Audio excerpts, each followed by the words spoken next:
Beginning investors, how are you doing? Have you seen some results and you want to get to the next level? We're talking about real estate investors here, not crypto.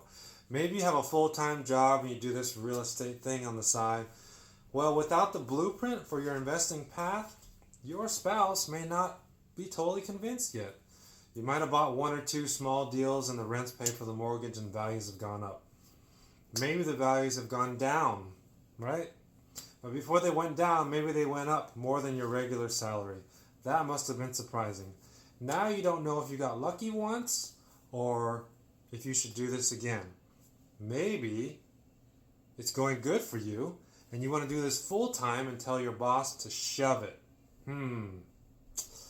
Speaking from experience, 3 years ago, I got to the point where my wife didn't have to work anymore. She let go of her office job and now she gets to do whatever she wants. I also stopped my day job, and that was a fantastic feeling. How did that happen?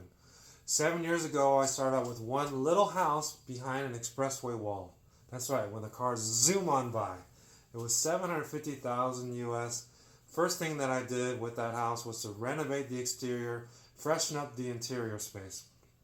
Here's a secret. The rent didn't pay for the mortgage. Every month I'm paying out $2,000, $2,000. That's short-term sacrifice. Do you think your spouse would be happy with that? If you proposed, hey, we're going to make a lot of money, but in the meantime, we have to pay the tenants money. Would they agree to that? Comment below.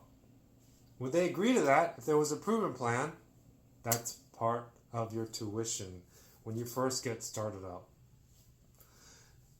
Because we bought that house, because we paid into it, we're able to refinance out 1 year later, buy another property, which we made $500,000 on the second property.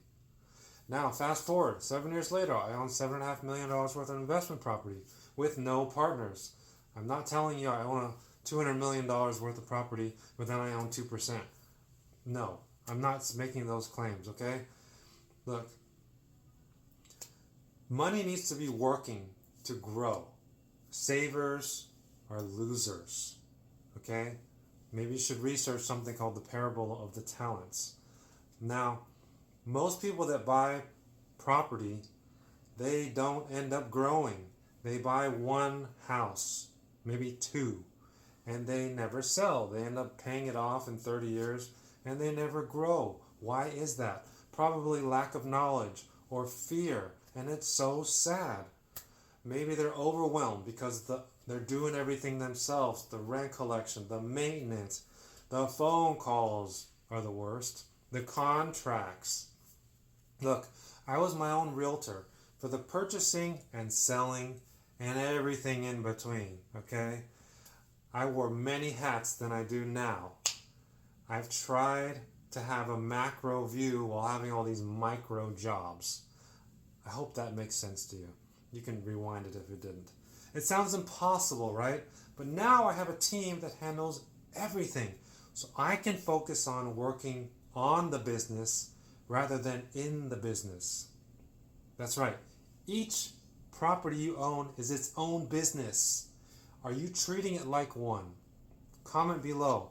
Look, we're going to be holding a free workshop to get you more skills that you need so you can have more time and more money.